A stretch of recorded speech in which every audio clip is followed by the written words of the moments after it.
Assalamualaikum warahmatullahi wabarakatuh. Waalaikumsalam warahmatullahi wabarakatuh. Kami di sini akan membahas tentang materi wawasan dasar pengelolaan pendidikan dari mata kuliah pengelolaan pendidikan. Di sini lumayan banyak anggotanya karena kolaborasi dengan kelas B. Lalu dari Saya Zita sebagai pemateri pertama. Saya Berita pemateri kedua, dan Siti pemateri ketiga. Saya pemateri keempat. Saya Rama pemateri kelima. Saya Zapani pemateri keenam. Saya Amalia pemateri ketujuh. Saya Siti Elvipa pemateri delapan. Saya Amanda. Saya Tria Septia pemateri 9. Saya Amanda pemateri 10. Saya Sri Ramawati pemateri 11. Ada konsep dasar pengelolaan pendidikan. Jadi kata pengelolaan berasal dari kata manajemen, sedangkan istilah manajemen sama artinya dengan administrasi. Itu menurut Otengs Krisna tahun 1983. Oleh sebab itu, pengelolaan pendidikan dapat diartikan sebagai upaya untuk menerapkan kaidah-kaidah administrasi di dalam bidang pendidikan. Menurut Hamalik tahun 1961, manajemen adalah kekuatan utama dalam organisasi yang mengatur dan mengorganisasikan kegiatan-kegiatan subsistem serta menghubungkan dengan lingkungan. Tujuan pengelolaan pendidikan memberikan bekal kepada calon pendidik agar dapat mengelola kegiatan yang berhubungan dengan kegiatan-kegiatan administrasi dan manajemen di sekolah. Terwujudnya suasana belajar dan proses pembelajaran yang aktif, kreatif, dan efektif sehingga akan dihasilkan proses pembelajaran yang menyenangkan dan bermakna bagi peserta didik dan juga pendidik. Dilanjut untuk materi ketiga. Selanjutnya fungsi manajemen pendidikan. Yang pertama perencanaan atau planning. Jadi perencanaan itu fungsi pertama dan utama dalam manajemen pendidikan yang merupakan proses sistematis dalam pengambilan keputusan atas tindakan-tindakan yang akan dilakukan pada masa yang akan datang.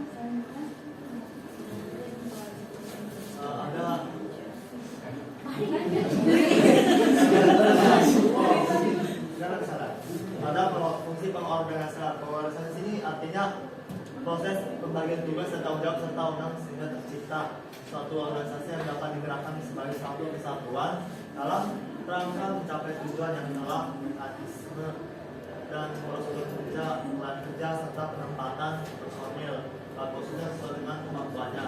Dalam organisasi merupakan alat tujuan untuk mencapai tujuan yang telah ditetapkan. Jadi organisasi ini jadi dibagi lagi, ada tugas ketua, sekretaris, bendahara, dan sesi-sesi yang lainnya dalam hal manajemen pendidikan, pada kepala sekolah, teknik, guru, serta beberapa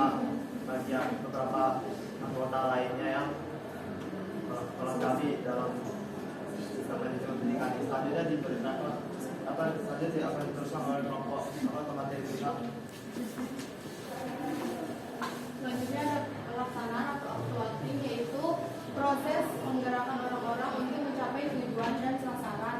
Fungsinya yang pertama mencakup fungsi kepemimpinan, fungsi motivasi, komunikasi, bentuk-bentuk lain untuk memengaruhi seseorang untuk melaksanakan kegiatan dalam rangka mencapai tujuan organisasi.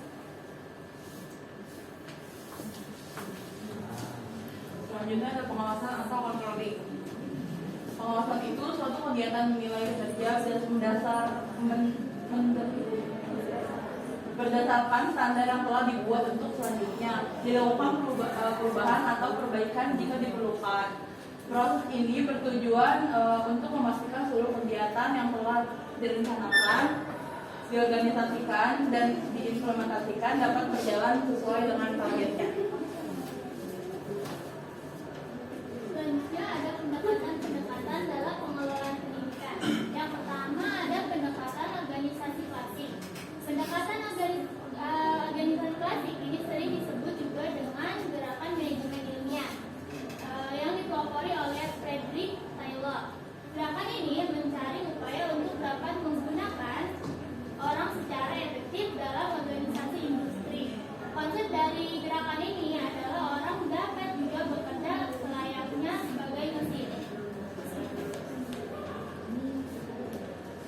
Pendekatan hubungan manusia. Pendekatan hubungan manusia adalah gerakan yang lahir dan berkembang sebagai reaksi terhadap pendekatan organisasi praksi. Pendekatan hubungan manusia ini diperoleh oleh Erik Saterwijk tahun 1858 sampai 1933 yang percaya bahwa masalah yang didasarkan dalam sebuah organisasi adalah mengembangkan dan mempertahankan hubungan dinamis dan harmonis. Selanjutnya, poin terakhir dari pendekatan-pendekatan dalam pengelolaan pendidikan yaitu ada pendekatan perilaku. Pendekatan perilaku dalam administrasi adalah menggabungkan antara hubungan sosial dengan struktur formal dan menambahkannya dengan proporsi yang diambil dari psikologi, sosiologi, ilmu politik, dan ekonomi. Pendekatan ini dipelopori oleh Kester I. Bernard yang menyimpulkan bahwa kontribusi kerjanya berkenan dengan konsep struktur dan dinamis. Yang terakhir ada pentingnya mempelajari pengelolaan pendidikan. Manajemen pendidikan yang baik dapat membantu meningkatkan kualitas pendidik dan menciptakan lingkungan pendidik yang kondusif. Hal ini dapat membantu siswa mencapai potensi maksimal mereka dan mempersiapkan mereka untuk masa depan yang sukses. Jadi kesimpulannya adalah wawasan pengelolaan pendidikan menunjukkan pentingnya pemahaman mendalam tentang pendidikan sebagai suatu sistem yang kompleks, serta kebutuhan untuk memperhatikan berbagai faktor seperti kebijakan, sumber daya, dan tuntutan masyarakat dalam meningkatkan mutu pendidikan. Apa sih pentingnya belajar pengelolaan pendidikan? Apa pentingnya belajar pengelolaan pendidikan? Seberapa penting tentang pengelolaan pendidikan itu penting juga untuk kedepannya, jadi supaya nanti dalam mengimplementasikan suatu lembaga pendidikan itu bisa berjalan dengan lancar, jadi jangan sampai ada hambatan atau gangguan atau kurang persiapan gitu. Kalau berjalan dengan lancar kan otomatis kan kualitas pendidikan kan justru meningkat dan pembelajaran pun jadi bisa lebih kondusif. Kalau dalam itu bisa lebih enak belajarnya, terus pembelajaran apa? Jadi si lembaga pendidikan itu bisa jadi lebih berkualitas. Jadi ibarat kita apa ya, nyusun satu rencana itu dipikirkan matang-matang lah, kayak gitu. Kalau buat rencana sesuatu itu dipikirkan dengan matang-matang, jangan sampai ada salah sedikit biar gagal. Apa perbedaan antara manajemen pendidikan dan administrasi pendidikan? Fokus utamanya yaitu pada perencanaan strategis, pengambilan keputusan dan pengelolaan sumber daya dalam satu lembaga pendidikan. Jadi manajemen pendidikan itu fokus ke kegiatan yang ada dalam satu lembaga pendidikan. Sementara administrasi pendidikan itu didominasi ke pelaksanaan kebijakan pengawasan dan operasional sehari-hari. Kalau administrasi pendidikan itu kan misalnya kayak apa ya, kayak surat menyurat gitu, tau nggak administrasi surat menyurat.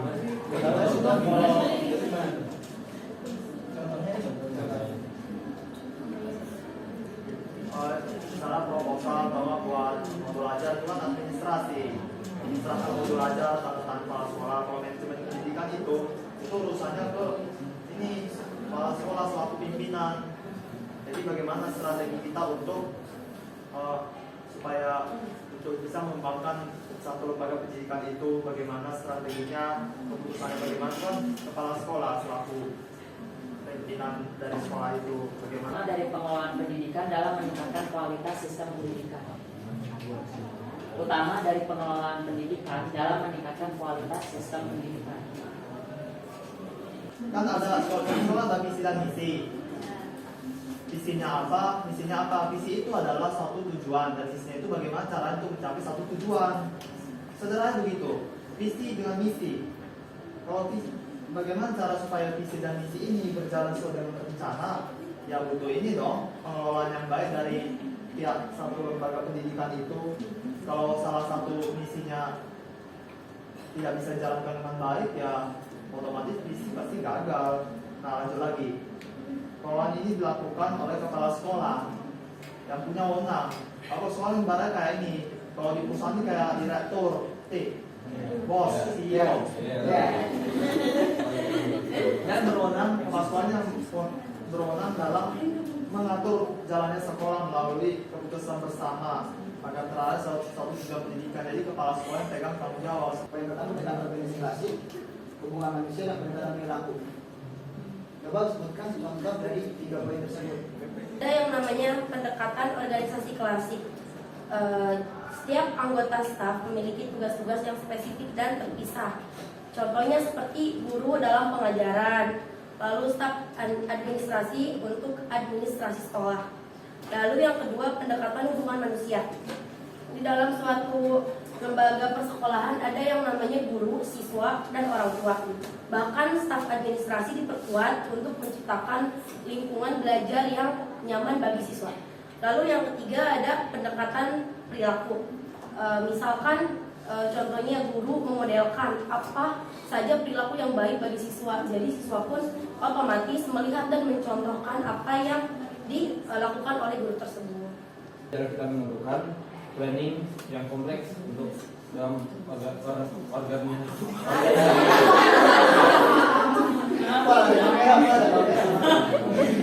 Nanti saya gambaran cara membuat planning yang kompleks dalam mengorganisir sesuatu. Bagaimana pendekatan klasik mempengaruhi peran guru dan siswa dalam proses pendidikan? Dari kebijakan si pemimpinnya, kalau pemimpinnya bijak, otomatis itu bisa tercapai. Dia begitu. Terus di sini kita memiliki kebijakan. Kebijakan ini bisa berhasil, bisa digagalkan. Setiap ini kan ada definisi kan. Umpamanya ini, kita masalah definisi nggak jauh lagi dari yang pertanyaan sebelumnya. Presiden, calon presiden, calon presiden. Ada kan definisinya?